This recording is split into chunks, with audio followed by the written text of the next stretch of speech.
अच्छा देखो, last concept of branch accounting, accounting for foreign branches. ठीक है, we have done accounting for dependent branches and accounting for independent branches. अब dependent branch के अंदर accounting क्या था? It was maintain in the books of head office. उसको करने का चार तरीका था हम अपने पास में: data, stock and data, wholesale price, final accounts method. ठीक है, देन उसके बाद में इंडिपेंडेंट ब्रांच। इंडिपेंडेंट ब्रांच में क्या होता है? branch maintain its own set of books whereas head office maintain its own set of books. We required reconciliation at the end of the accounting period, adjustment entry वगैरह पास करना सीखा था। वो था इंडिपेंडेंट ब्रांच का कंसेप्ट। नाउ जब independent branch की बात आती है तो दो तरह का ब्रांच हो सकता है, वन इज इनलैंड ब्रांच और another one is foreign branch. ठीक है, डोमेस्टिक ब्रांच में कंसेप्ट है डिपेंडेंट और independent, but when your branch is a foreign branch, वहां पे कोई डिपेंडेंट ब्रांच हो ही नहीं सकता, it will always be independent branch. ठीक है, अब इसमें करना क्या होगा? जो फॉरेन ब्रांच है वो अपना सेट ऑफ बुक्स बना रहा है इन फॉरेन करेंसी, बट जो हेड ऑफिस है वो तो रिपोर्टिंग करेंसी में रिपोर्ट करेगा। यानी जिस कंट्री में हेड ऑफिस है उस कंट्री का जो करेंसी है उसी करेंसी में उसको अपना फाइनल अकाउंट बनाना पड़ेगा। तो ब्रांच का जो करेंसी में ट्रायल बैलेंस बना हुआ है उसको हम लोग कन्वर्ट करेगा into the reporting currency, that is currency of the head office. यही है मेरा फॉरेन ब्रांच का कंसेप्ट। अब यहाँ पे कुछ कुछ चीजें ध्यान में रखनी है। कन्वर्जन, ठीक है, कन्वर्जन कैसे होता है, कैसे हम लोग ट्रायल बैलेंस को कन्वर्ट करेगा to the reporting currency. Reporting currency और फॉरेन करेंसी दो तरह का करेंसी होता है। रिपोर्टिंग करेंसी का मतलब जिस कंट्री में हेड ऑफिस है उस कंट्री का करेंसी, उसको हम रिपोर्टिंग करेंसी बोलते हैं। और फॉरेन करेंसी का मतलब जो ब्रांच कोई भी फॉरेन कंट्री में है other than the reporting country, right, वो हो गया मेरे लिए फॉरेन करेंसी। तो बेसिकली यहाँ पे जितना भी फॉरेन ब्रांच होने वाला है वो सब कितना क्या होगा? इंडिपेंडेंट होगा, वो सारा का सारा इंडिपेंडेंट होगा। देन फॉरेन ऑपरेशंस दो तरह का हो सकता है, एक इंटीग्रल और एक non integral foreign operation. Now what is integral and what is non integral foreign operations? Integral foreign operations का मतलब हो गया it is just an extension of head office. You do not provide much of the powers to the branches. Almost सारा decision वगैरह, financing वगैरह, payment वगैरह कौन करने वाला है? हेड ऑफिस करने वाला है। आपके पास कोई पावर्स नहीं होता। Whereas in case of non integral foreign operation वो सेपरेट लीगल एंटिटी की तरह हो गया। उसके बाद अपने बहुत सारे पावर्स है, वो लोकल अपने मार्केट से बाई कर सकता है, बोरो कर सकता है, बहुत कुछ काम कर सकता है। वेर एज इंटीग्रल के केस में ऐसा नहीं, it is just an extension. मतलब है कुछ भी गुड्स वहां बेचना है तो हेड ऑफिस उसको भेजेगा कि हमारा ही प्रोडक्ट यहां से आएगा, इस तरीके से आप बेचोगे। But if you're non integral तो आपके पास पावर्स है, आपको लगता है कि नहीं हमारे ब्रांच को बड़ा करने के लिए हमें थोड़ा पैसे की जरूरत है, तो आप वहां पे लोकल बोरोइंग्स भी कर सकते हैं, वो सब पावर्स रहता है। तो that is non integral foreign operation. And जब पावर्स नहीं रहता, सारा पावर्स और control in the head office के हैंड में है, उस ब्रांच को अपन बोलते हैं इंटीग्रल फॉरेन ऑपरेशंस। क्लियर है? What is integral foreign operation and non integral foreign operation? अब जब रिपोर्टिंग करेंसी में हम फाइनल अकाउंट बनाएंगे, यानी जब हेड ऑफिस अपना फाइनल अकाउंट बनाएगा तो ये कंपलसरी हो जाता है सबसे पहले हम लोग क्या करें, हमारे फॉरेन ऑपरेशंस का जो ट्रायल बैलेंस है उसको कन्वर्ट करें रिपोर्टिंग करेंसी में। क्योंकि फॉरेन ऑपरेशंस जो है वो तो अलग करेंसी में बना होगा। Suppose your head office is in India and you have a branch in Delhi, Dubai. तो दुबई में तो दिरहम में बना होगा जो भी ट्रांजेक्शन है। तो जब इंडिया में आपका हेड ऑफिस है तो रिपोर्ट आपको फाइनल अकाउंट कहाँ करना पड़ेगा? इंडिया में करना है। तो पहले आपको दिरहम में जितने भी है उसको कन्वर्ट करना पड़ेगा रुपीस के अंदर में, राइट। हम पूरे ट्रांजेक्शन्स को कन्वर्ट नहीं करते because final account is prepared with the help of trial balance. Trial balance दिया हुआ रहता है, उससे हम ट्रेडिंग पीएनएल बैलेंस शीट बनाते हैं। तो क्या होगा, जो दुबई वाला ब्रांच है उसका ट्रायल बैलेंस मंगवाएंगे एंड फिर ट्रायल बैलेंस को हम कन्वर्ट करेंगे इंडियन रुपीस के अंदर में। क्लियर है ये चीज? ठीक है, तो स्टार्टिंग का पॉइंट्स वही लिखा हुआ है। अब मेन है रूल्स ऑफ कन्वर्जन। यही रूल्स ऑफ कन्वर्जन आपको एएस 11 में भी मिलेगा, accounting for foreign exchange transactions. ठीक है, the effects of changes in foreign exchange transaction, as 11 करके आप पढ़ोगे, वहां पे यही सारे कन्वर्जन के रूल्स रहेंगे, same copy paste, there is no change. ठीक है, तो अब कन्वर्जन क्या होता है? कन्वर्जन करने के लिए यू हैव टू अंडरस्टैंड कि ट्रायल बैलेंस में मेरे क्या क्या आइटम्स होते हैं।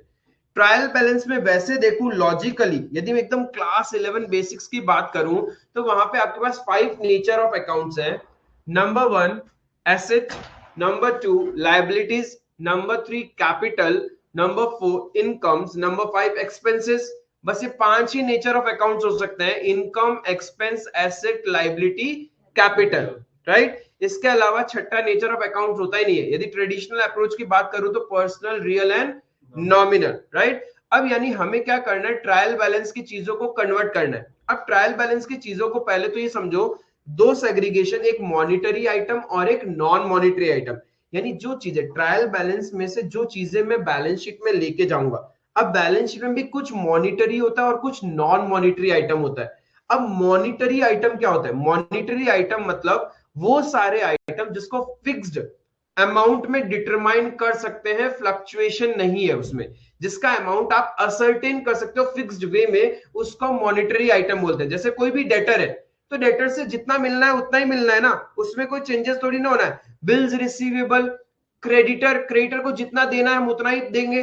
बिल्स पेबल, कोई भी लोन वगैरह है, वो सारे क्या हो गए? मॉनिटरी आइटम हो गया। लेकिन नॉन मॉनिटरी फिक्स एसेट्स, हमने फिक्स एसेट्स आज खरीदा, यूज कर रहे हैं ब्रांच में, कोई फिक्स्ड अमाउंट है क्या कि इतना मिलना ही है? वो तो डिपेंड करता है हम कितना टाइम के बाद उसको बेचेंगे। जल्दी बेच दिया तो कुछ और अमाउंट मिलेगा और बाद में बेचेंगे तो कुछ और। वो तो बायर टू बायर क्या होगा, आपका प्राइस चेंज होगा। लेकिन एक बात बताओ, आपका एक डेटर है, आप खुद पैसा कलेक्ट करने जाओ या आपके एम्प्लॉय कलेक्ट करने जाएंगे तो डेटर क्या कम पैसा देगा क्या? वो तो सेम ही अमाउंट होने वाला है। क्लियर है? तो समझना मॉनिटरी और नॉन मॉनिटरी। मॉनिटरी मतलब जहां पे फिक्स्ड अमाउंट हम लोग असर्टेन कर सकते हैं कि हाँ इतना ही मिलना है, उन सारे आइटम्स को अपन मॉनिटरी बोलते हैं। Example, debtors, creditors, bills receivable, bills payable, advances, ये सब आपके मॉनिटरी आइटम है। Cash in hand, cash at bank, these are all monetary items. Where is non monetary क्या है? जहां पे आप फिक्स्ड अमाउंट डिटरमाइन नहीं कर सकते। जैसे कि आपने इन्वेस्टमेंट इन शेयर्स कर रखा है, यदि आपने इन्वेस्टमेंट इन शेयर्स कर रखा है, उतना ही जितना इन्वेस्टमेंट किया उतना ही पैसा मिलेगा जरूरी थोड़ी ना है। वो तो ऊपर नीचे होता है, फ्लक्चुएट होता है। तो वहां पे हम फिक्स डिटरमाइन नहीं कर सकते अमाउंट कितना आने वाला है, उसको अपन बोलते हैं non monetary item.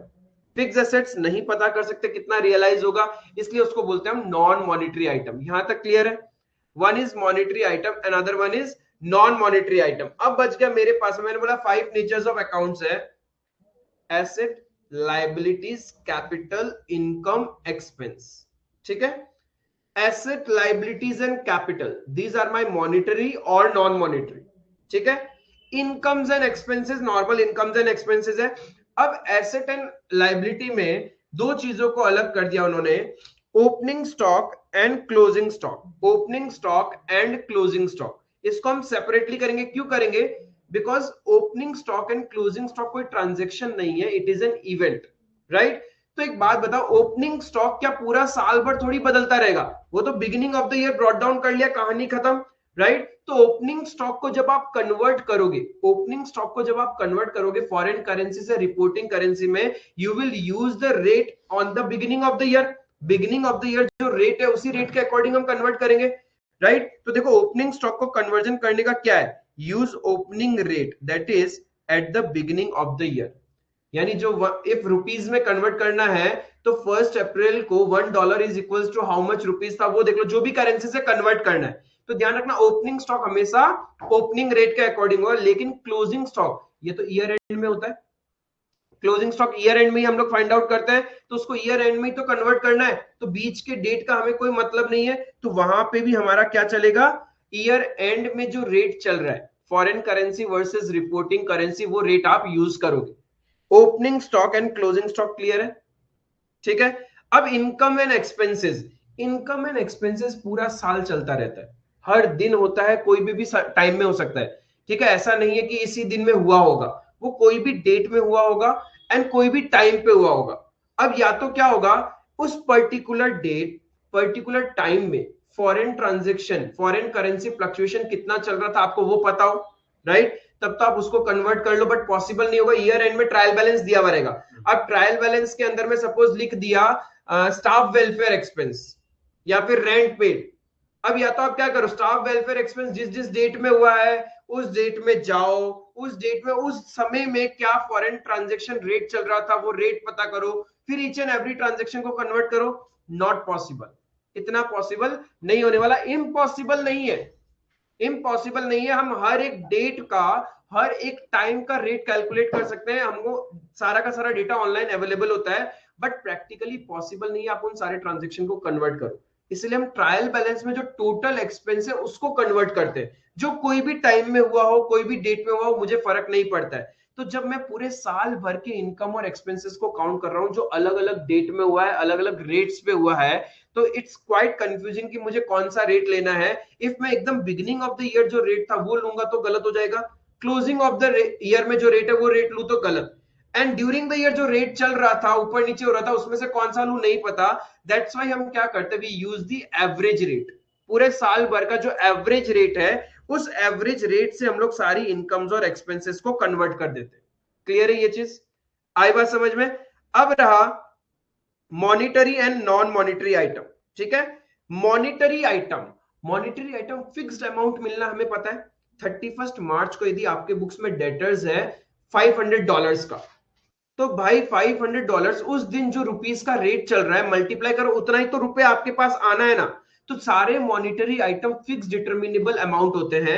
That's why all the monetary item are converted using closing rate, using closing rate. Closing rate का मतलब at the end of the year, 31 March को जो $1 is equal to how much rupees, या फिर ₹1 में कितना dollar है, वैसा वाला कन्वर्जन में। क्लियर है, आई बात समझ में। Then if you have a non monetary item, if you have a non monetary item, तो आपको ये देखना पड़ेगा कि वो ट्रांजैक्शन आपने किया कब था। फिक्स एसेट्स पूरा साल तो खरीदते नहीं ना, एक पर्टिकुलर डेट में खरीदा होगा। तो जिस दिन एसेट खरीदा है, जिस दिन इन्वेस्टमेंट किया है, उस दिन का जो रेट चल रहा था उस रेट पे आप कन्वर्ट करोगे, दैट इज ट्रांजैक्शन रेट। जिस दिन आपने ट्रांजैक्शन किया था, अब फिक्स एसेट्स तो पता कर सकते हो ना कि भाई मैंने 5 सितंबर को खरीदा था, तो 5 सितंबर को यदि आपने एक मशीनरी खरीदा है, उस दिन मार्केट में डॉलर और रुपीस का क्या रेट चल रहा था वो पता कर लो, आराम से पता चल जाएगा, उस रेट से कन्वर्जन करना। आई बात समझ में। तो जितने भी नॉन मॉनिटरी आइटम होते हैं वो हम लोग क्या करते हैं, ट्रांजैक्शन रेट फॉलो करते हैं। But if you are a non integral foreign operation, अब यहां पे बस एक डिफरेंस है, ध्यान रखना, बाकी कोई प्रॉब्लम नहीं है, बस इस केस में एक डिफरेंस आ जाता है। चाहे आप इंटीग्रल फॉरेन ऑपरेशन है, चाहे आप नॉन इंटीग्रल फॉरेन ऑपरेशन है, मॉनिटरी आइटम में फर्क नहीं पड़ रहा है। Monetary item will be converted using closing rate, opening stock opening rate, closing stock closing rate, income expense average rate. किसी में प्रॉब्लम नहीं है। प्रॉब्लम है नॉन मॉनिटरी आइटम में। नॉन मॉनिटरी आइटम के लिए AS11 बोलता है if you are integral foreign operation, मतलब आपका जस्ट एक एक्सटेंशन है, आपने वहां पे खोल रखा है, वहां पे उनके पास कोई पावर्स वगैरह नहीं है, सारा काम हेड ऑफिस ही मैनेज कर रहा है, ठीक है। उस कंडीशन में you will convert foreign currency transaction into reporting currency using the transaction rate, जिस दिन ट्रांजैक्शन हुआ था उस दिन का rate. But it is a non integral foreign operation, मतलब उसके अपने पावर से, अपने हिसाब से वो वहां खरीद सकता है। तो उस कंडीशन में बोलता है कि you will be using closing rate. जैसे आप मॉनिटरी का काम करते हो वैसे आप नॉन मॉनिटरी का भी काम करोगे। आई बात समझ में, बस ये डिफरेंस ध्यान में रखना। क्लियर है। अब बाकी जो आइटम्स मैंने लिखे हैं, गुड्स रिसीव फ्रॉम एचओ, वो तो एक्चुअल में पता होगा ना, एचओ ने कितना रुपीस का या कितना डॉलर्स का गुड्स भेजा है वो तो एक्चुअल में पता ही होगा। तो हमेशा हम क्या लेंगे, एक्चुअल लेंगे। HO balance in branch, head office का बैलेंस जो ब्रांच के बुक्स में दिखाई दे रहा है, तो वो तो it should be equals to the balance appearing in the head office books also. तो जो हेड ऑफिस की बुक्स में ब्रांच का बैलेंस है वही हम लेंगे। आई बात समझ में, एक्चुअल तरीके से। ब्रांच मैनेजर कमीशन, हाँ ये इंपॉर्टेंट है, ब्रांच मैनेजर कमीशन। ब्रांच के मैनेजर को कमीशन रिपोर्टिंग करेंसी में दिया जाएगा या फॉरेन करेंसी में? ब्रांच के मैनेजर को फॉरेन करेंसी में। ब्रांच है फॉरेन में, तो मैनेजर भी वहीं का है, उसको जो कमीशन मिलेगा वो तो वहीं की करेंसी में मिलने वाला है, राइट। तो जब ब्रांच मैनेजर को कमीशन कब देते हो आप? Eight the end of the year, due हो जाता है, नेक्स्ट ईयर में पे करते हैं, and commission is normally calculated on profit, ठीक है। हमने एक क्वेश्चन भी किया था जहां पे कमीशन के पॉइंट्स थे, तो commission is always calculated on profit, तो ये ईयर एंड में ही होता है। तो जब ये ईयर एंड में होता है तो जितना भी कमीशन है that will be converted to reporting currency using closing rate. Year end में ही होता है, कैलकुलेट करते हैं, तो ईयर एंड में जितना कैलकुलेट किया, it's a monetary item, fix determinable amount है भाई। कमीशन एक बार पता कर लिया, वो फ्लक्चुएट थोड़ी ना होगा, हमें तो उतना ही देना पड़ेगा। तो जब उतना ही देना है तो हम लोग कौन सा रेट यूज करेंगे? Closing rate. क्लियर है, आई बात समझ में? एंड जो भी एक्सचेंज डिफरेंस आएगा, क्योंकि कुछ तो एक्सचेंज गेन लॉस आना ही है। ट्रांजेक्शन किया होगा जब डॉलर का रेट था 83 रुपीज $1 का रेट, अब ईयर एंड में सपोज डॉलर का रेट 85 हो गया, तो ₹2 तो एक्सचेंज डिफरेंस हो गया ना। अब ये एक्सचेंज गेन भी हो सकता है, एक्सचेंज लॉस भी हो सकता है। जब जिस दिन आपने सपोज आपने जिस दिन सेल किया था, फॉरेन में किसी को सेल किया, उस दिन डॉलर का रेट था $1 इज इक्वल्स टू ₹83, तो आपने $100 का सेल कर दिया, तो आपके पास कितना रुपए आना चाहिए था? 8,300। $1 का रेट 83 रुपीज है और $100 का सेल है, तो 8,300 रुपीज आना चाहिए था। अब ईयर एंड में पता चला इट्स अ क्रेडिट सेल्स। अब ईयर एंड में जब उस डेटर्स को हम कन्वर्ट करेंगे to the reporting currency, we will be using the closing rate because it's a monetary item. तो ईयर एंड में $1 इज इक्वल्स टू 85 रुपीज। तो कितना डेटर्स हो गया तुम्हारे बुक्स में? 8500 का हो गया, तो ₹200 का डेटर्स तो बढ़ गया ना, तो इसी को हम एक्सचेंज गेन बोलते हैं। फायदा हो गया करेंसी फ्लक्चुएट होने की वजह से। उल्टा भी हो सकता था, जब सेल किया था तब डॉलर का रेट 83 चल रहा था और ईयर एंड में डॉलर का रेट 81 हो गया, तो इसमें हमें लॉस हो गया और डेटर को फायदा हो गया, राइट? तो उसको हम एक्सचेंज लॉस बोलते हैं। एक्सचेंज डिफरेंस से या तो गेन हो सकता है या फिर लॉस होता है। चाहे गेन हो चाहे लॉस हो, it is transfer to profit and loss account. ठीक है, नॉन इंटीग्रल के केस में बोलता है कि ये कंसेप्ट होता है transfer to foreign currency translation reserve account, but ये आप AS 11 में ही सीखोगे। ठीक है, अभी इन केस ऑफ ब्रांच अकाउंटिंग का चैप्टर, आप बस दिमाग में एक ही चीज रखना, कोई भी एक्सचेंज गेन लॉस लास्ट में कैलकुलेट हुआ, that will be transfer to the profit and loss account of which books? Branch books या head office books? Head office का बुक्स। जैसे आप स्टॉक रिजर्व का एलिमिनेशन हेड ऑफिस के books में करते हो, वैसे ही एक्सचेंज गेन लॉस भी कौन बियर करने वाला है? हेड ऑफिस की बुक्स में शो होगा। ये चीज क्लियर है? अब branch manager commission, branch manager commission कभी भी कन्वर्जन होने के बाद कैलकुलेट नहीं होता, because branch manager commission has to be first calculated in foreign currency, और normally commission depends on the profit. Profit का सम परसेंटेज हम मैनेजर को कमीशन देते हैं, तो यानी पहले आपको क्या करना पड़ेगा? फॉरेन करेंसी में प्रॉफिट लॉस कैलकुलेट करना पड़ेगा as a rough working note. Foreign currency में यानी जो फॉरेन ब्रांच है उसका नॉर्मल ट्रेडिंग पीएनएल बनाओगे, उस पीएनएल पे कमीशन कैलकुलेट करोगे, नेट प्रॉफिट जो भी आएगा उस पे आप ब्रांच मैनेजर का कमीशन कैलकुलेट करोगे। It may be before charging और आफ्टर चार्जिंग। जब बिफोर चार्जिंग होता है तो हम direct profit into rate by 100 करते हैं, आफ्टर चार्जिंग होता है तो हम लोग क्या करते हैं? Profit into rate by 100 plus rate करते हैं। ऑलरेडी आपने स्टडीमेट का जब क्वेश्चन किया था उसमें ब्रांच मैनेजर कमीशन इसी तरीके से कैलकुलेट किया था, profit into rate by 100 plus rate किया था। क्लियर है? तो पहले आप फॉरेन करेंसी में कन्वर्ट करोगे, कैलकुलेट करोगे, उसके बाद using the closing rate convert करोगे। तो ये ध्यान रखना मैनेजर कमीशन के केस में। ब्रांच मैनेजर की बात कर रहा हूं मैं। Calculate branch manager commission, following steps to be followed. पहले प्रॉफिट एंड लॉस कहां निकालोगे? फॉरेन करेंसी में। फिर मैनेजर कमीशन कैलकुलेट करोगे using the profit calculated in step 1। फिर यूजिंग द क्लोजिंग रेट हम क्या करेंगे? मैनेजर कमीशन को कन्वर्ट करेंगे।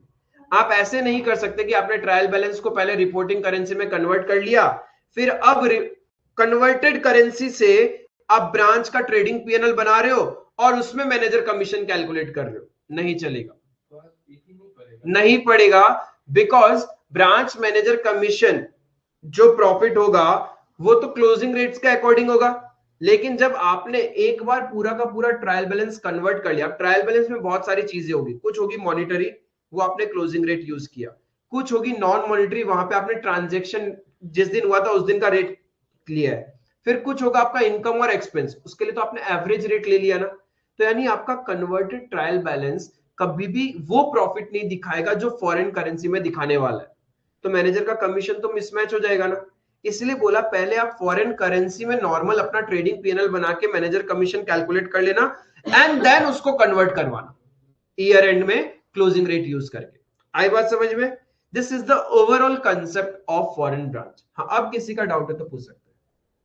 अगर डेटर का ओपनिंग बैलेंस के टाइम पे क्लोजिंग रेट अलग था, फर्क नहीं पड़ता, मुझे तो ईयर एंड में जितना डेटर है उतना ही तो पैसा मिलना है, उसका जो क्लोजिंग है। हाँ, ईयर एंड में, क्योंकि during the year, beginning of the year जो डेटर था वो तो प्लस माइनस होते होते कुछ मिल गया होगा, कुछ और सेल किया होगा, हमें तो ईयर एंड में कितना मिलना है वो सिचुएशन देखना है। तो ईयर एंड में जो मिलना है वो तो फ्लक्चुएट होना नहीं है, उतना ही पैसा मिलना है, और जो फ्लक्चुएट हो रहा है वो फॉरेन करेंसी फ्लक्चुएट हो रहा है, इसीलिए तो लास्ट में हमारा एक्सचेंज डिफरेंस निकलता है, या तो इट विल बी गेन और लॉस। समझ में आया ये सारी चीज? फिर से बोल रहा हूं, देखो ये आपको थोड़ा दिमाग में रखना पड़ेगा, एक बार फिर से रिवाइज करते हैं। बैलेंस शीट के अंदर में आपके एक तरफ एसेट है, एक तरफ लाइबिलिटीज है, ठीक है? एसेट्स एंड लाइबिलिटीज में ओपनिंग स्टॉक, क्लोजिंग स्टॉक को हटा दो, ठीक है? अब जितनी भी एसेट्स एंड लाइबिलिटीज है वो या तो मॉनिटरी आइटम होती है या नॉन मॉनिटरी होती है। मॉनिटरी का मतलब क्या होता है? जो फिक्स डिटर्मिनेबल अमाउंट है कि इतना ही पैसा मिलना है या फिर इतना ही पैसा हमें पे करना है, राइट? वो सारे मेरे मॉनिटरी आइटम है। उन सबको जब हम कन्वर्ट करेंगे रिपोर्टिंग करेंसी में, तो कौन सा डेट वाला रेट लेना है? Closing rate. ईयर एंड में जो रेट है वो वाला लेंगे। लेकिन नॉन मॉनिटरी मतलब जिसका हमें फिक्स रेट नहीं, मतलब वो नहीं पता कि कितना अमाउंट हमें मिलने वाला है। जैसे किसी शेयर्स वगैरह में इन्वेस्ट कर रखा है, और भाई पता थोड़ी ना जब बेचेंगे तो कितना फ्लक्चुएट होता रहता है, तो वहां में फिक्स डिटर्मिनेबल अमाउंट नहीं है। जहां फिक्स डिटर्मिनेबल अमाउंट नहीं है वो मेरे लिए नॉन मॉनेटरी बन जाता है। एंड वो हम कैसे कन्वर्ट करेंगे? जिस दिन ट्रांजैक्शन किया था उस दिन का रेट लेंगे। आई बात समझ में? तो ध्यान रखना, फिक्स एसेट्स के केस में डेप्रिसिएशन वो कैसे कन्वर्ट करोगे? Fix assets is a non monetary item, उसको आप कन्वर्ट करोगे using the transaction date rate, तो उसके ऊपर जो डेप्रिसिएशन है ना वो भी कन्वर्ट होगा यूजिंग ट्रांजैक्शन डेट रेट। ये ध्यान रखना, क्योंकि फिक्स एसेट्स पे ही वो डेप्रिशिएट हो रहा है, उसी का वैल्यू कम हो रहा है। तो बोलता है ईयर एंड में थोड़ी ना है, आपने तो पूरा साल यूज किया उसको, तो अब कौन सा रेट ले? एवरेज रेट ले नहीं सकते, राइट? तो उन्होंने बोला कि आप लोग क्या करना, जिस दिन फिक्स एसेट्स खरीदा था उस दिन जो रेट चल रहा था उसी रेट से डेप्रिसिएशन कन्वर्ट होगा। आई बात समझ में? क्लियर है? Opening stock opening rate, closing stock closing rate लेना है, और बाकी goods receive from HO, cash, balance of HO, ये सब क्या लेंगे? एक्चुअल। जितना एक्चुअल हेड ऑफिस के बुक्स में दिखाई दे रहा है उतना ही हम ब्रांच के बुक्स में कंसीडर करेंगे। आई बात समझ में? क्लियर है? और ब्रांच मैनेजर कमीशन हुआ तो उसको कैसे कन्वर्ट करोगे? ब्रांच मैनेजर कमीशन क्वेश्चन ने दे दिया, कन्वर्ट कैसे करोगे? अरे भाई मैंने थोड़ी ना बोला ब्रांच मैनेजर का कमीशन कैलकुलेट करना है, दे दिया गया, तो कन्वर्ट कैसे करोगे उसको? क्लोजिंग रेट पे। और नहीं दिया, कैलकुलेट करना पड़ेगा, तब कैसे करोगे? पहले पीएल बनाएंगे किस करेंसी में? फॉरेन करेंसी में ही, वहां कमीशन कैलकुलेट करेंगे, अब वो वाला कमीशन हम कन्वर्ट करेंगे यूजिंग क्लोजिंग रेट। क्लियर है ये चीज? कंसेप्ट क्लियर है? फंडा क्लियर है? आओ देखो इलस्ट्रेशन नंबर 15।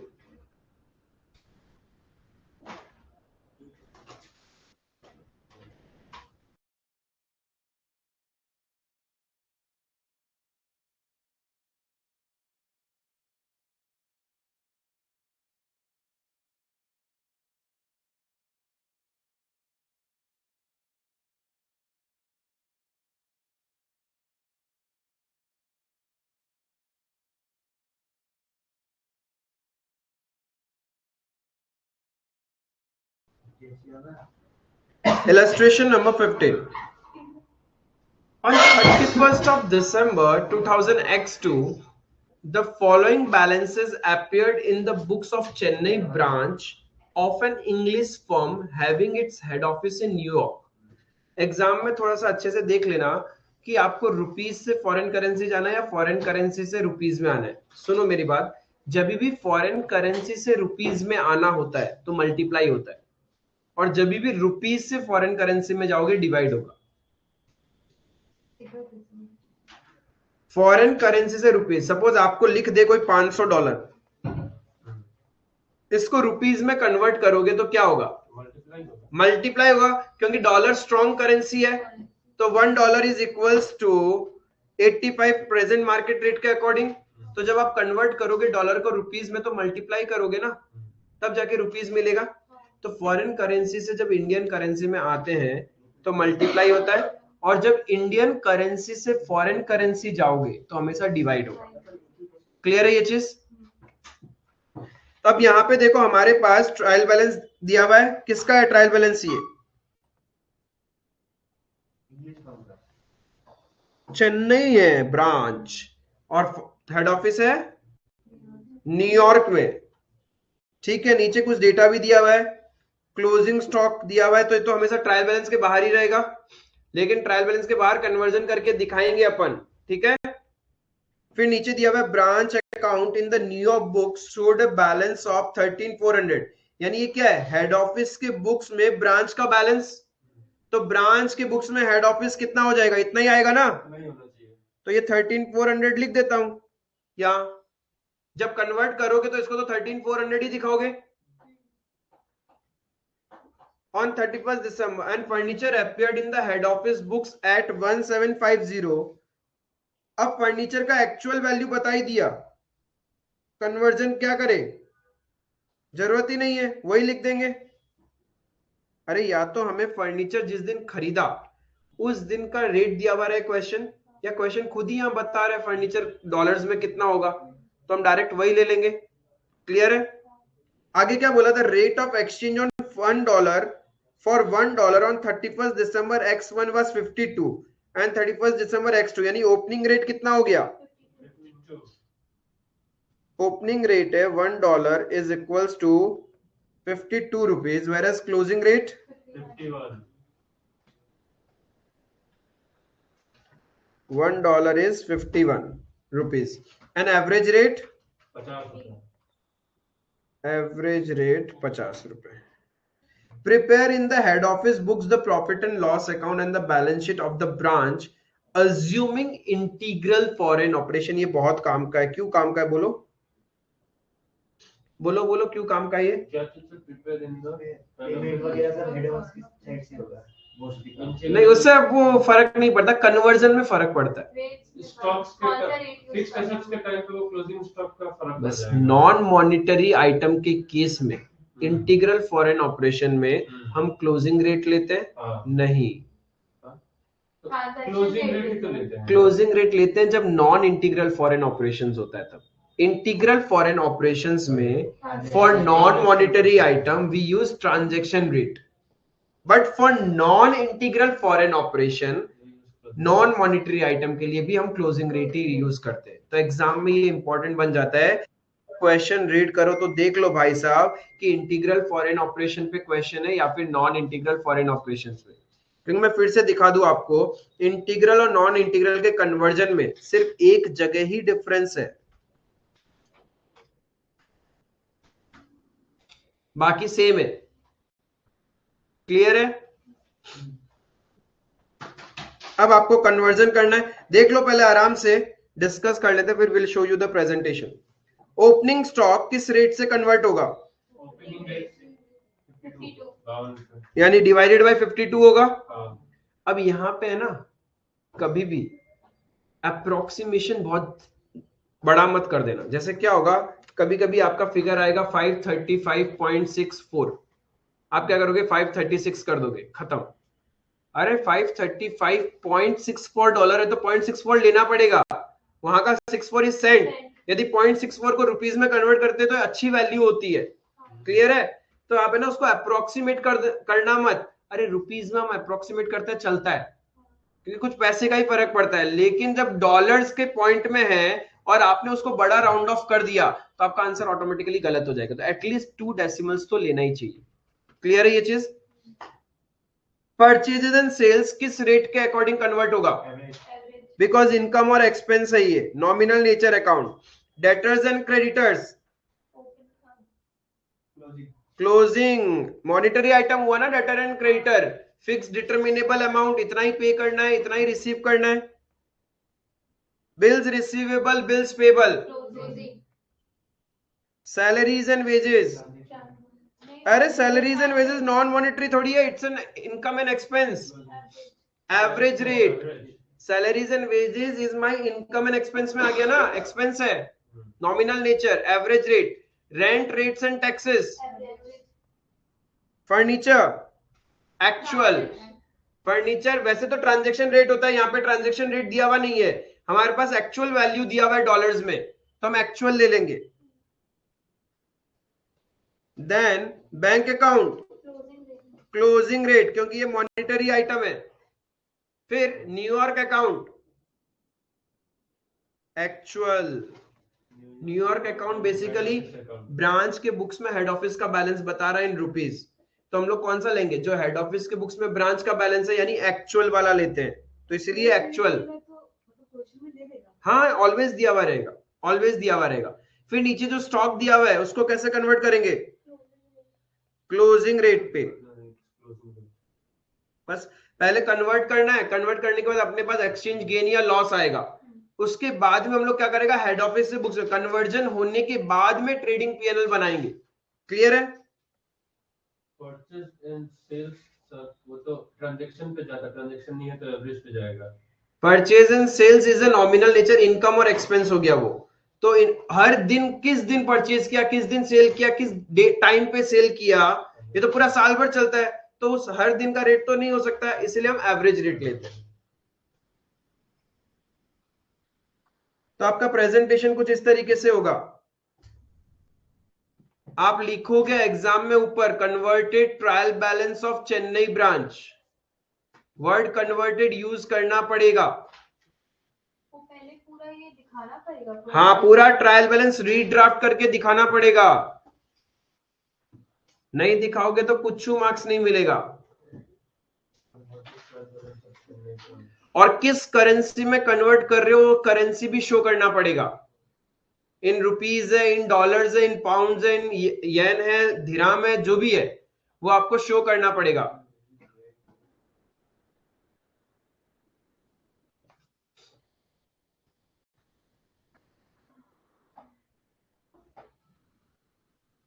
एंड हर एक आइटम को किस बेसिस पे आपने किया, जैसे मैंने लिखा ना ओपनिंग, क्लोजिंग, एवरेज, फिर उसका रेट, और फिर जाके आप कन्वर्जन दिखाओगे एग्जाम में।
डेबिट और क्रेडिट जब ट्रायल बैलेंस का मैच नहीं होगा, वही तुम्हारा एक्सचेंज गेन या लॉस है।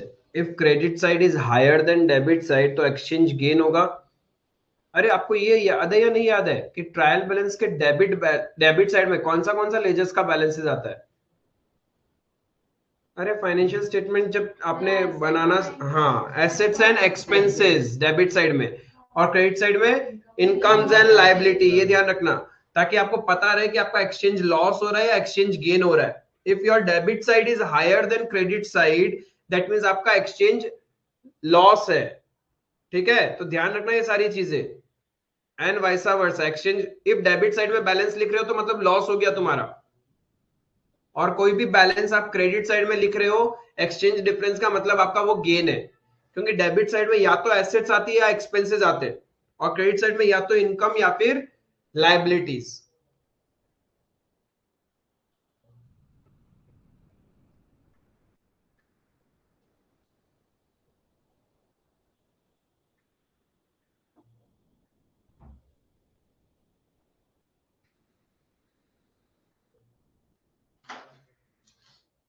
प्रेजेंटेशन क्लियर है ना?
यहां तक क्लियर है?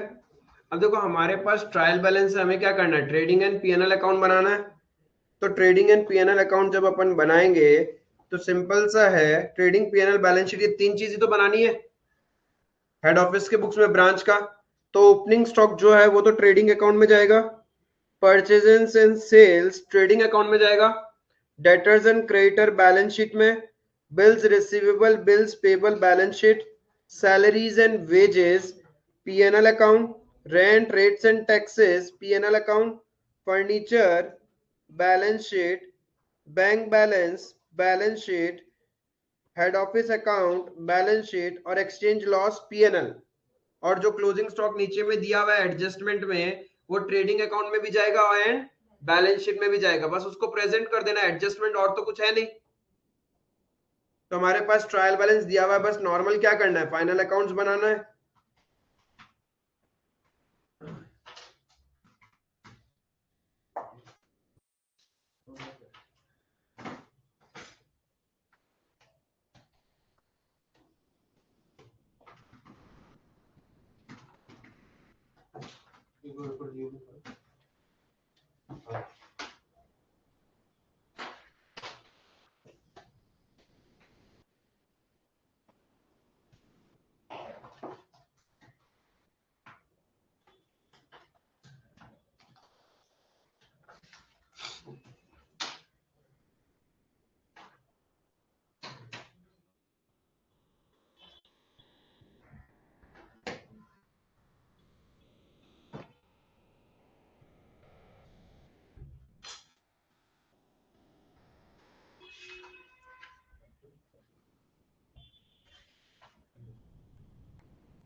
तो 16 करें।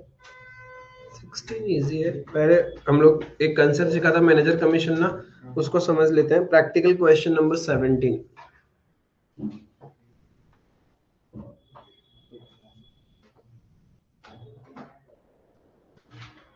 इसमें डाउट किसी को ट्रेडिंग पीएनएल में?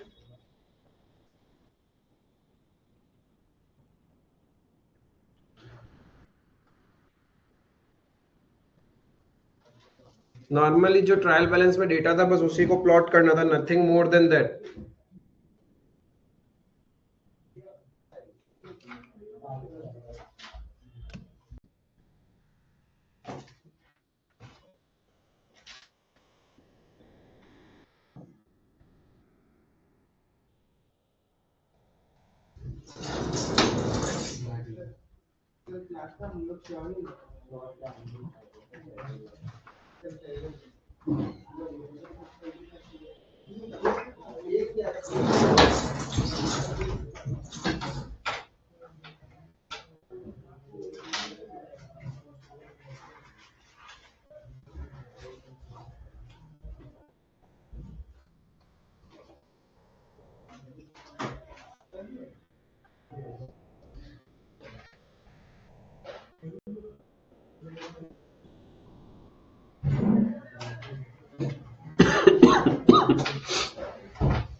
फिर नॉर्मल टी शेप जैसे बैलेंस शीट बनाना है, बस वैसे बैलेंस शीट बना दोगे।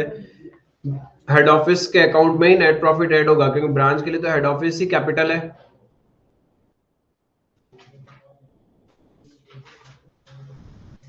Washington branch of XYZ Mumbai sent the following trial balance as on 31st December. Washington branch of XYZ Mumbai, इसका मतलब हेड ऑफिस मुंबई में है और ब्रांच का है वॉशिंगटन। वहां पे उन्होंने अपने कुछ ट्रायल बैलेंस भेजे, हेड ऑफिस सेल्स ये ट्रायल बैलेंस भेज दिया। In the books of head office the branch account books in the books of head office branch account stood at this। किसने बोला? वैल्यू नहीं दिया हुआ। हेड ऑफिस के बुक्स में ब्रांच का बैलेंस दिया हुआ है ना, तो जब कन्वर्टेड ट्रायल बैलेंस करोगे तो ब्रांच के बुक्स में यही वैल्यू तो हमें एज ए हेड ऑफिस का लेना है। देन आगे बोला goods are sent to the branch at cost plus 10% and the branch sells goods at invoice price plus 25%। इसका मतलब 137%। यस, कॉस्ट है 100 रुपए, उस पे प्रॉफिट लगता है 10% का। ये हो गया आईपी, इनवॉइस प्राइस। अब इस इनवॉइस प्राइस पे और 25% का प्रॉफिट, दैट इज 27.5, तब जाके आपका सेलिंग प्राइस है। This is the selling price of branch. Branch इस तरीके से बेचता है, क्लियर है? देन बोला है goods are sent to the branch at cost plus 10%। पहले तो ये समझो कि हेड ऑफिस फिर ब्रांच। हेड ऑफिस है मुंबई में और ब्रांच है वॉशिंगटन, तो फॉरेन ब्रांच हो गया। हेड ऑफिस क्या करता है? 100 रुपए का चीज 10 रुपए प्रॉफिट लगा के बेचता है ब्रांच को, यानी इसको मिलता है 110 में। ब्रांच क्या करता है? कस्टमर को सेल कर रहा है। कैसे? इनवॉइस प्राइस पे 25% ऐड करके। The branch sells goods at invoice price plus 25%। तो इस पे और 27.5 ऐड कर देंगे, इनवॉइस प्राइस का 25%, तो सेलिंग प्राइस बन जाएगा 137.5। क्लियर है? नीचे दिया है रेट ऑफ एक्सचेंज 1 जनवरी यानी ओपनिंग रेट, 31 दिसंबर क्लोजिंग रेट, एवरेज रेट दे दिया। Machinery is depreciated at the rate 10% and the branch manager is entitled to a commission of 5% on the profits of the branch। अब एक चीज ध्यान रखना, ये जो depreciation है और ये जो मैनेजर कमीशन है, ये दोनों एडजस्टमेंट है। ट्रायल बैलेंस के अंदर नहीं आएगा, ट्रायल बैलेंस के बाहर आएगा। तो डेप्रिसिएशन तो अपन कैलकुलेट कर सकते हैं, एसेट का जो वैल्यू है उस पे 10% फिर उसको कन्वर्ट कर लेंगे। लेकिन ब्रांच मैनेजर कमीशन क्या क्वेश्चन में दिया हुआ है? क्या नहीं दिया हुआ। तो ब्रांच मैनेजर कमीशन निकालने के लिए सबसे पहले हमें क्या करना पड़ेगा? डॉलर्स के अंदर में ट्रेडिंग और पीएनएल अकाउंट बनाना पड़ेगा। अब ब्रांच मैनेजर को कमीशन कितना है? 5% on the profits of the branch. तो क्या करेंगे, ये मेरा ब्रांच का ट्रायल बैलेंस है, सेल्स ट्रेडिंग अकाउंट में चला जाएगा डॉलर्स में ही। पहले नॉर्मल ट्रेडिंग पीएनएल बनेगा ब्रांच का डॉलर्स में, बाद में कन्वर्जन करेंगे। डेटर्स एंड क्रेडिटर तो नहीं आता ट्रेडिंग पीएनएल में, मशीनरी नहीं आएगा, कैश एट बैंक, स्टॉक आएगा, गुड्स फ्रॉम हेड ऑफिस आएगा, एक्सपेंसेस पीएनएल में आएगा, एंड डेप्रिसिएशन एडजस्टमेंट में था ना, तो पीएनएल में डेप्रिसिएशन आएगा। इसका डेप्रिसिएशन पीएनएल में आएगा। डेप्रिसिएशन कितना हो जाएगा? $24,000 का एसेट है, रेट ऑफ डेप्रिसिएशन है 10%, तो 2400 ये मेरा पीएनएल में आएगा। तो यानी ग्रॉस प्रॉफिट, पहले हम ग्रॉस प्रॉफिट निकालेंगे। देखो फटाफट देखना इधर, trading account to opening stock कितना dollar? 11,200 to goods from head office 64,000 by sales 84,000 by closing stock कितना है? क्लोजिंग स्टॉक 8,000 निकालना पड़ेगा, लेकिन हम ग्रॉस प्रॉफिट पहले निकाल सकते हैं क्योंकि हमें पता है ब्रांच कितना कमाता है। ब्रांच के लिए कॉस्ट है 110, उसको वो सेल करता है 137.5 पे, यानी ब्रांच के लिए कॉस्ट है 110, सेलिंग प्राइस है 137.5, तो उसका प्रॉफिट होता है। तो जब सेल्स प्राइस, सेल वैल्यू 137.5 है, then your profit is 27.5। 25% on invoice price मतलब 20% ऑन, वैसे आ रहा है क्या? चलो छोड़ो, वो छोड़ो, यूनिटरी लगा लो। 137.5 की सेल्स पे प्रॉफिट होता है 27.5, तो 84,000 का सेल्स पे कितना प्रॉफिट होगा?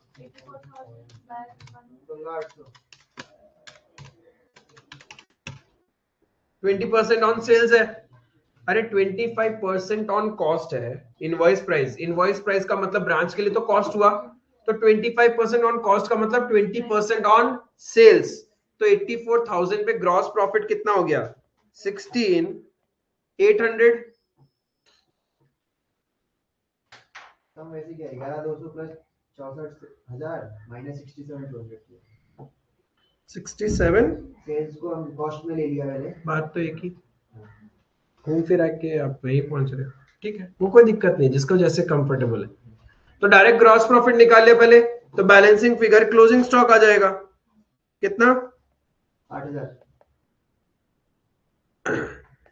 ये हो गया मेरा closing stock. This is the trading account in foreign currency, this is the trading account in foreign currency.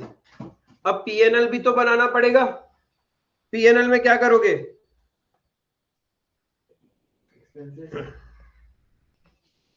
Bye gross profit 16,800 to expenses 5,000 to depreciation 2,400।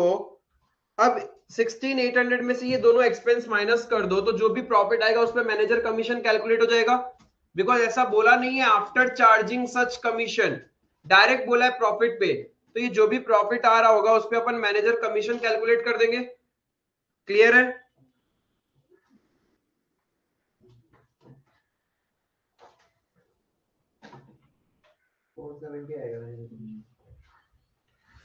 हाँ 470 आएगा। ये क्लोजिंग स्टॉक कैसे निकलेगा फिर बताइए।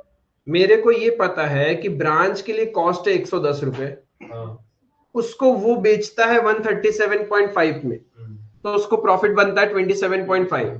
तो जब मेरा सेल 137.5 है तो मेरा प्रॉफिट है 27.5। तो जब मेरा सेल्स 84,000 होगा तो प्रॉफिट कितना होगा? Multiplied by 27.5 divided by 137.5।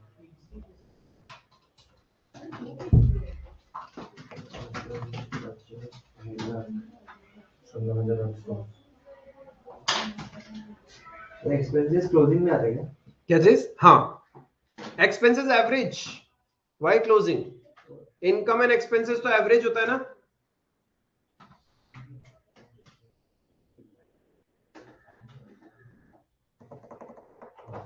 Sir goods and to चालू नहीं ब्रांच, किया तुम करना अभी तक? गुड्स एंड टू ब्रांच का कन्वर्ट करने से रेट क्या लगाएगा? कन्वर्ट करने से रेट क्यों चाहिए जब तुम्हारे पास में ऑलरेडी अकाउंट बना के दिया है? हेड ऑफिस की बुक्स में ब्रांच का अकाउंट है तो उसमें लिखा हुआ होगा ना कितना रुपीस का गुड्स भेजा है, तो एक्चुअल लेंगे।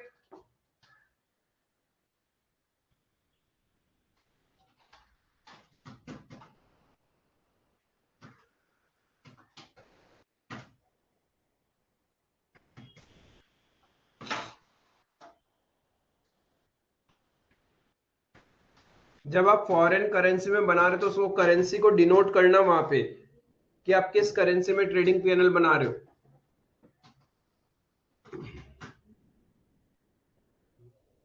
यहां तक कोई भी डाउट है तो प्लीज बोलो पहले,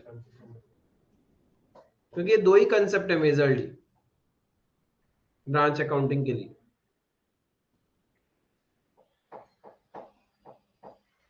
हेड ऑफिस का जो बैलेंस है उसका रेट क्या लेगा हम लोग? नहीं लेगा, जो ऑलरेडी हेड ऑफिस के बुक्स में ब्रांच का बैलेंस है वही ले लेंगे उठा के। एक्चुअल लिखा ना नोट्स में। ये कैसे निकला? डॉलर्स में दिया हुआ है 22,000। बैलेंस यहाँ पे भी दिया है। हेड ऑफिस के बुक्स में ब्रांच का अकाउंट है ना, देखो वो तो रुपीज में ही है। ठीक है, ठीक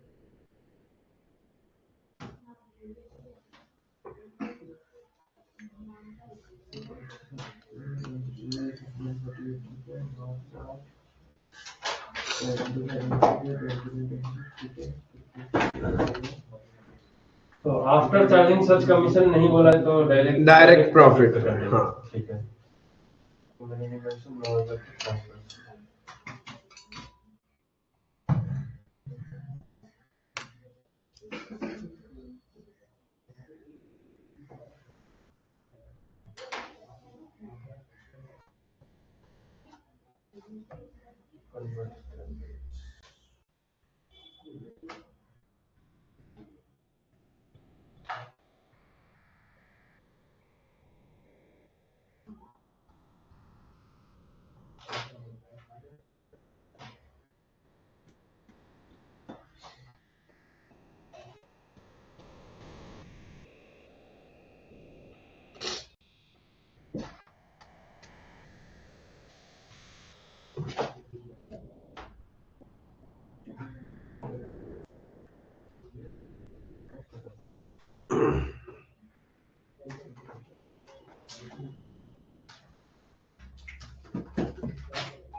जो ब्रांच ट्रेडिंग है प्रॉफिट लॉस इनका मतलब हेड ऑफिस बोला है वो तो सेम ही हो जाएगा। रुपीस में बनेगा। हाँ, फर्क आएगा, प्रॉफिट सेम नहीं आएगा।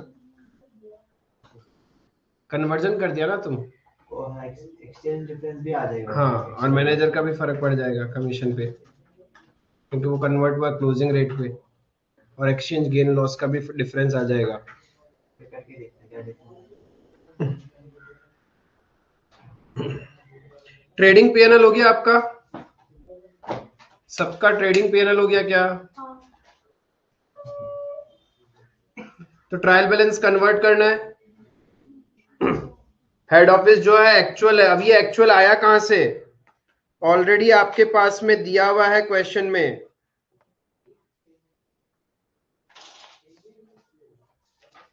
ये देखो, Washington branch account, head office के बुक्स में जो बैलेंस बना रखा है वही तो ब्रांच के बुक्स में हेड ऑफिस का होगा, 8,60,000। तो ये एक्चुअल आ गया 8,60,000। देन सेल्स है, इट्स एन इनकम, तो एवरेज रेट यूज करेंगे। क्या एवरेज रेट क्वेश्चन में दिया हुआ था? दिया हुआ है 47 रुपीज। उसके बाद debtors and creditor are my monetary item, तो क्लोजिंग रेट यूज करेंगे। मशीनरी, मशीनरी क्या होता है? नॉन मॉनिटरी, या तो ट्रांजेक्शन या फिर एक्चुअल। क्या एक्चुअल क्वेश्चन में दिया हुआ है? क्या दिया हुआ है? जिस दिन मशीनरी खरीदा था उस दिन $1 वाज इक्वल्स टू ₹40, तो उसी पे कन्वर्ट करेंगे हम। Then cash at bank is a monetary, तो closing rate, opening stock, opening rate, goods from head office, already आपके पास में ब्रांच अकाउंट दिया हुआ है in the books of head office, तो हेड ऑफिस की बुक्स में बता रखा है goods send to branch is 29,26,000, तो जो एक्चुअल है वही लेंगे अपन, तो वही आ जाएगा 29,26,000। एक्सपेंसेस हमेशा एवरेज रेट पे होगा, तो डिफरेंस आपके पास में आ जाएगा एक्सचेंज लॉस ऑफ ₹47,000।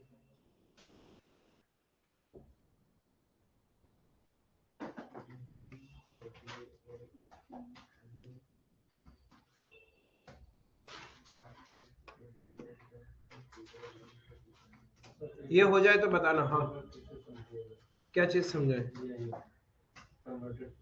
जो ट्रायल बैलेंस था उसको कन्वर्ट किया, हेड ऑफिस एक्चुअल बेसिस पे होता है, सेल्स एवरेज रेट लेंगे, debtor and creditor closing rate लेंगे, मशीनरी ट्रांजैक्शन रेट लेंगे, cash at bank closing, opening stock opening rate, goods from head office actual, expense average.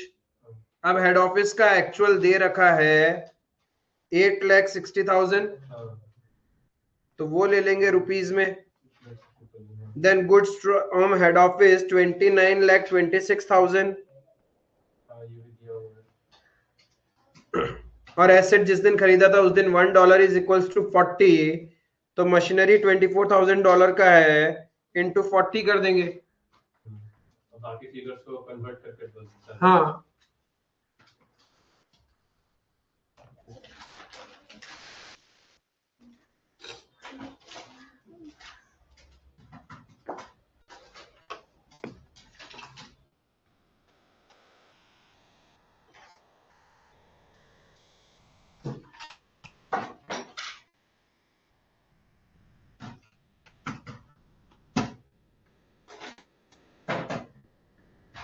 जल्दी pen चलाओ, ऐसे slow लिखोगे तो कैसे चलेगा। इन घंटा में 100 मार्क लिखना है आपको, जिसमें एमसीक्यू भी रहता है।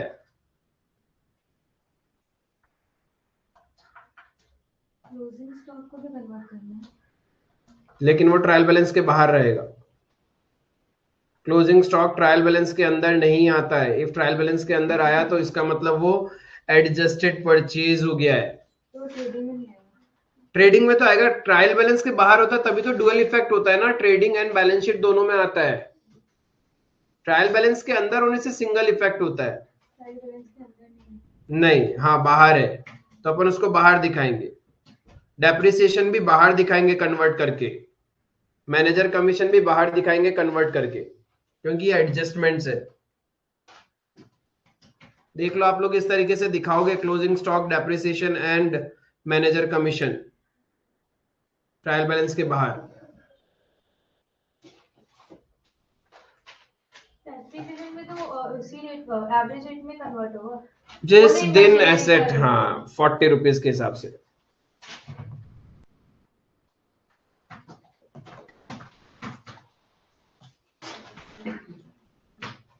इसमें मैनेजर कमीशन जब निकालेगा तब एक्सचेंज डिफरेंस भी माइनस करेगा क्या, या फिर पुराना वाला भी कन्वर्ट कर देगा?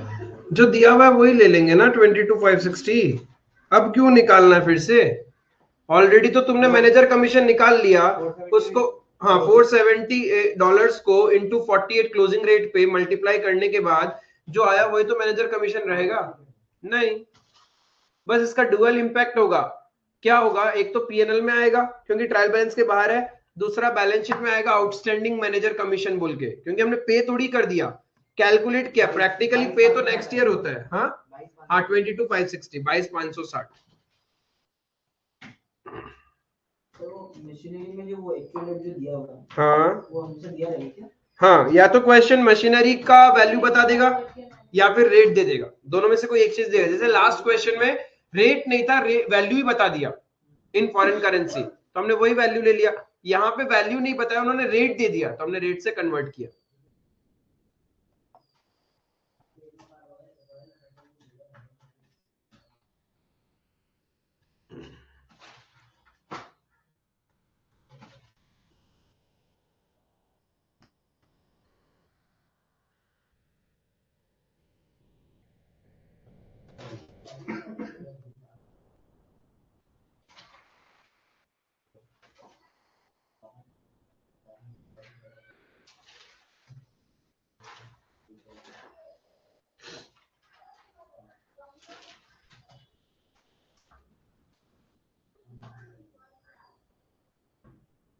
कोई है जिससे कन्वर्टेड ट्रायल बैलेंस नहीं हो रहा या नहीं हुआ?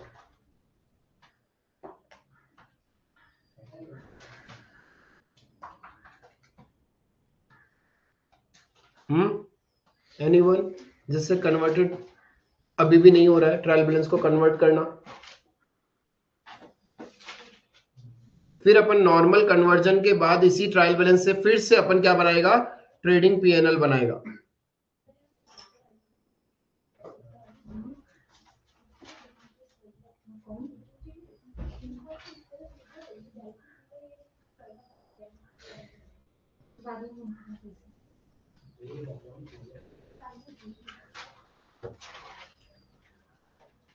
अब इस ट्रायल बैलेंस से हम लोग आगे ट्रेडिंग पीएल बनाएंगे। हाँ, तो बैलेंस बीडी जो है वो यहाँ आ जाएगा।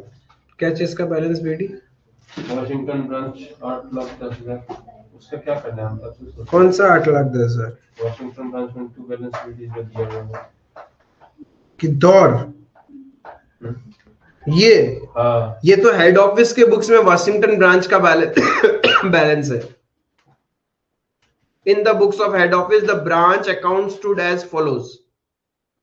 तो ये तो पिछले साल का, इससे मुझे क्या लेना देना है? Closing balance. हाँ, क्लोजिंग बैलेंस से मतलब है ना हमें। तो जब तुम ब्रांच अकाउंट बनाओगे ना कन्वर्टेड, तब तुम ये सारा एज इट इज पुट कर देना, थोड़ा और एड ऑन हो जाएगा। अभी आपसे क्वेश्चन है, देखो क्या क्या पूछा। एक पूछा prepare branch trading and PNL account in dollars, हमने वो बना लिया। सेकंड पूछा convert the trial balance of branch into Indian currency, ये भी हो गया। Prepare branch trading and PNL account, यानी अब जो कन्वर्ट हो चुका है उस ट्रायल बैलेंस का ट्रेडिंग एंड पीएनएल अकाउंट बनाओ। And branch account in the books of head office, तो हेड ऑफिस के बुक्स में फिर से ब्रांच अकाउंट बनाना है, तब हम ये फिर से यूज करेंगे पूरा का पूरा। ट्रेडिंग एंड पीएल के लिए तो बस परचेजेस, ओपनिंग स्टॉक, सेल्स और क्लोजिंग स्टॉक, वो तो ट्रेडिंग हो गया। और फिर पीएनएल में खर्चे आ जाएंगे, एक्सपेंसेस आ जाएंगे, जिसमें मैनेजर कमीशन, डेप्रिसिएशन और सब कुछ आ जाएगा। तो ये आपका बन जाएगा ट्रेडिंग एंड पीएनएल। हाँ, एक्सचेंज लॉस 47,000 मेरा यहाँ से आया कन्वर्टेड ट्रायल बैलेंस से, और कहां से आएगा? और कहां से आएगा? वेरी गुड, ऐसे ही टोटल मार दिया। वाह, ट्रायल बैलेंस बिना मैच के फाइनल अकाउंट बना कैसे रहे हो?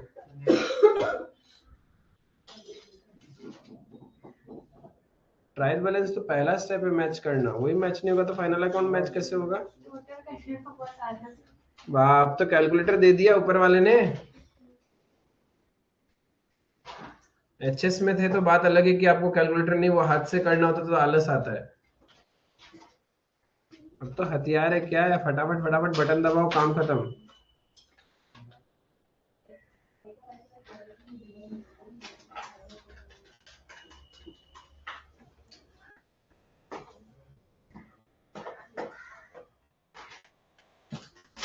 जिसका ये हो गया वो इलस्ट्रेशन नंबर 16 कर लो, इजी सा है।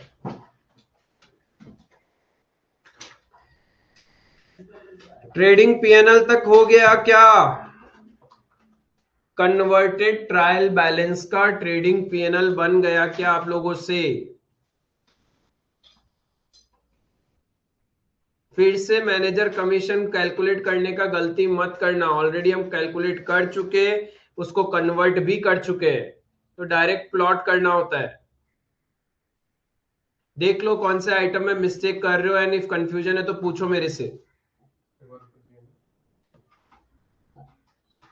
क्वेश्चन में अपन को बैलेंस शीट नहीं बनाना, अपन को सिर्फ नॉर्मल ब्रांच अकाउंट बनाना है, ठीक है। अब देखो जब ब्रांच अकाउंट बना रहे हैं हेड ऑफिस के बुक्स में, तो ब्रांच का पहले से ओपनिंग बैलेंस दे रखा है क्वेश्चन में 8,10,000, राइट? सॉरी कितना, 8,60,000 होगा ना, नॉट 8,10, 8,60,000, ठीक है। हेड ऑफिस के बुक्स में ब्रांच का अकाउंट बना रहे, 8,60,000 वाज द क्लोजिंग बैलेंस, उसको हमने ओपनिंग में ऐसे ही ब्रॉट डाउन कर दिया। अब इसमें और क्या क्या आ जाएगा? जो भी प्रॉफिट है, ब्रांच का प्रॉफिट है, वो इधर आ जाएगा हेड ऑफिस में। प्रॉफिट कितना था? अरे प्रॉफिट ट्रांसफर कर देते हैं ना अपन हेड ऑफिस में, तो प्रॉफिट ट्रांसफर करने का एंट्री क्या होता है? Profit and loss account to branch. तो ब्रांच अकाउंट का डेबिट में, यानी जो भी प्रॉफिट हुआ है ब्रांच में, हेड ऑफिस क्या बोलेगा? मुझे तेरे से लेना है, तो branch account debit to PNL. लेना है तो branch as a debtor in the books of head office बढ़ेगा ना, इंक्रीज होगा। हेड ऑफिस के लिए ब्रांच डेटर है, ब्रांच ने प्रॉफिट अर्न किया है तो हेड ऑफिस तो लेगा ना, तो डेटर और बढ़ जाएगा। कितना नेट प्रॉफिट था? कितना? 490,240। ठीक है। अब जितनी भी एसेट्स लाइबिलिटीज है वो भी तो क्या करते हैं अपन? ट्रांसफर कर देते हैं। तो जो एसेट्स है उससे एज ए डेटर बैलेंस कम हो जाएगा by machinery, by debtor, by bank balance, by closing stock. और जो लाइबिलिटी है to creditors, to outstanding manager commission. Creditor का बैलेंस कन्वर्टेड था 163,200 और मैनेजर कमीशन 22,560। ये लास्ट में दोनों इक्वल आने ही चाहिए। मशीनरी 8,64,000। अभी 864 कैसे हो गया मशीनरी? यस, क्योंकि मशीनरी का वैल्यू था 9,60,000 इन रुपीज, फिर डेप्रिसिएशन हो गया 96,000। डेटर का balance 2,30,400, bank balance 57,600, closing stock 3,84,000। तो आपका डेबिट और क्रेडिट मैच कर रहा होगा, और ये मैच करना ही चाहिए। कोई बैलेंस सीडी नहीं आएगा। सारे लेजर्स क्लोज हो गए।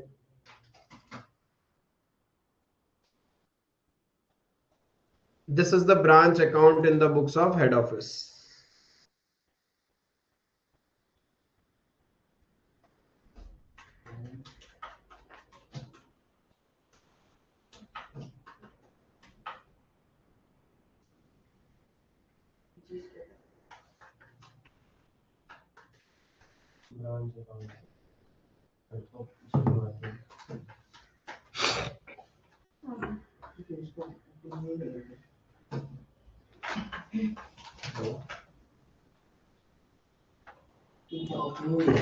क्योंकि हेड ऑफिस सोचो ना क्या एंट्री करता है। हेड ऑफिस जब ब्रांच का एसेट्स लेके आता है तो क्या एंट्री करता है? Assets account debit to branch account. और जब लाइबिलिटीज लाता है तो liabilities account debit to branch account, ऐसे करता है ना वो। तो ब्रांच अकाउंट में तो यही पोस्टिंग करोगे। I mean sorry, liabilities account to branch नहीं, branch account debit to liabilities. And फिर प्रॉफिट लाता है तो branch account debit to profit and loss account. तो हमने बस उसकी पोस्टिंग करी है। ऑलरेडी इंडिपेंडेंट ब्रांच में ऐसा क्वेश्चन किया हमने।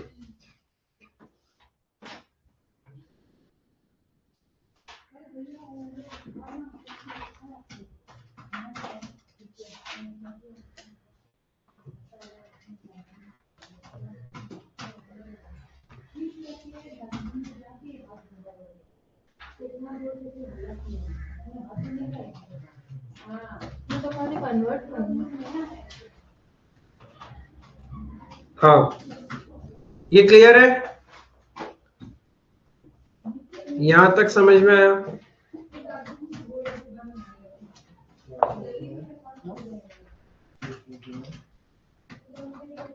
ये जो बुक में जो दिया वाशिंगटन ब्रांच का अकाउंट, वो तो तब का दिया हुआ है जब आपने सारी ब्रांच की एसेट्स लायबिलिटीज प्रॉफिट इनकॉर्पोरेट नहीं करी। अब एक बार ब्रांच का ट्रायल बैलेंस बन गया, सब कुछ बन गया, तो ब्रांच की जितनी भी एसेट लायबिलिटीज प्रॉफिट है वो तो हेड ऑफिस अपने में ले लेगा ना, तब जाके अपना फाइनल अकाउंट बना पाएगा। तो अभी यहाँ पे प्रिपेयर करने के लिए बोला ट्रेडिंग एंड पीएल ब्रांच का, तो उसमें इसका ओपनिंग नहीं पड़ेगा क्या? किसका? यहाँ पे बोला ना prepare branch trading and PL.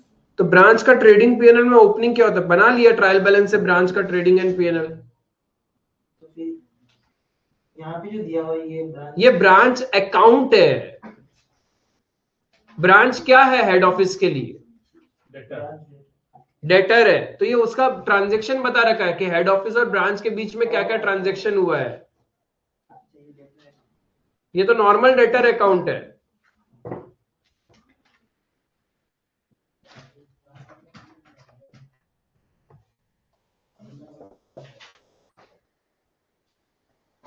Clear है, समझ में आया आप लोग को?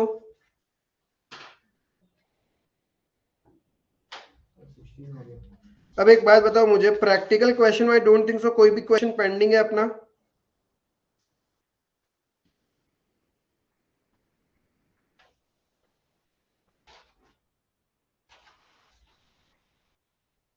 प्रैक्टिकल क्वेश्चंस कोई भी पेंडिंग है क्या? चेक कर लो, शायद नहीं होगा।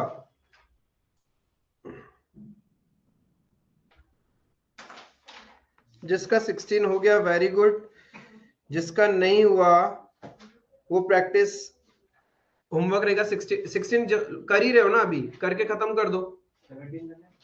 17 से में आप आराम से होमवर्क में कर लेना, ठीक है। और कल लास्ट अपन क्या करेगा, ब्रांच का क्वेश्चन बैंक में जो भी फॉरेन ब्रांच से रिलेटेड क्वेश्चन है वो कर लेगा। एंड कल हम थॉरोली तुम लोग से पूछेगा कि ब्रांच में अपन ने क्या किया, कैसे किया, किस क्वेश्चन में क्या सीखा, ये ध्यान रखना। मेरे को प्रॉपरली चाहिए कि कल अपना लास्ट वाइंड अप होगा ब्रांच का, ताकि from Monday onwards will be starting a new chapter. ठीक है, कोई भी चैप्टर इजी है वो तो। मॉड्यूल 3 खत्म कर दो, एक बजे ना। ठीक है। इलस्ट्रेशन नंबर 6 तो नॉर्मल कन्वर्जन है। आपके पास में क्या बोला है, Bombay have a branch in Sydney Australia. तो हेड ऑफिस है बॉम्बे में और ब्रांच है ऑस्ट्रेलिया, उसको कन्वर्ट करना पड़ेगा। तो जब हम सिडनी ब्रांच को कन्वर्ट करेंगे तो क्या होगा, पहले दिया हुआ प्लांट एंड मशीनरी, किस वैल्यू पे होगा ये कन्वर्ट?